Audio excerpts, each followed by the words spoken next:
Yeah, and these are guys that I grew up listening to, big influence of me as a rock and roll guy. So it's a magic moment for me, for sure.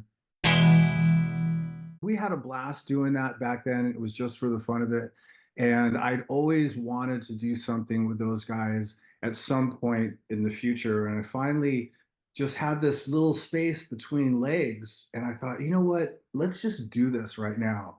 And I've been in touch with Teddy Andreatis, who plays keyboards and sings and all that. And then Johnny Griperic is the bass player. And I've worked with those guys back, they were the original two main guys before. And so we put this thing together, and I had a list of songs, and we just went into a little rehearsal room and jammed them out. And it was really fun to come, yeah, full circle and be able to do this. And it was really like quick. It was like, just get the arrangement the way that we liked it, and then went in the studio and jammed them out. And fortunately, when we were doing the basic tracks, we had Beth come in and she did hers there. We had Gary come in and he did his there. But then, I had to sort of outsource, go out to different places to get the vocals. So I'm just walking around with my hard drive, I guess, and flying out to like Florida and Palm Springs and here and there.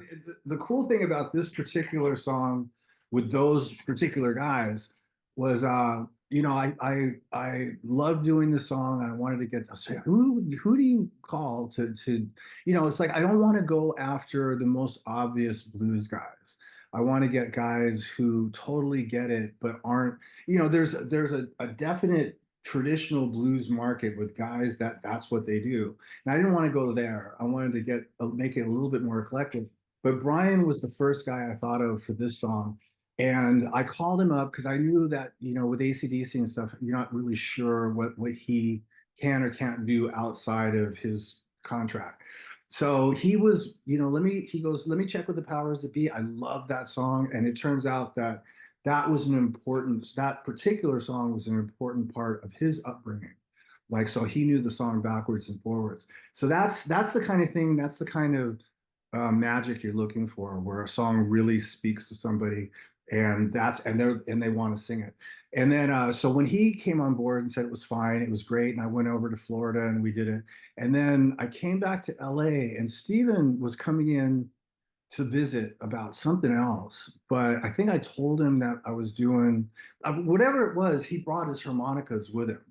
And so I played it for him. He said, "Oh yeah," and he jumped in and just did this really sort of quick impromptu harp and scat thing. And like Steven's a hardcore old school blues guys, and the Aerosmith guys did a blues cover record at one point. So yeah, and these are guys that I grew up listening to, big influence of me as a rock and roll guy. So it's a magic moment for me, for sure.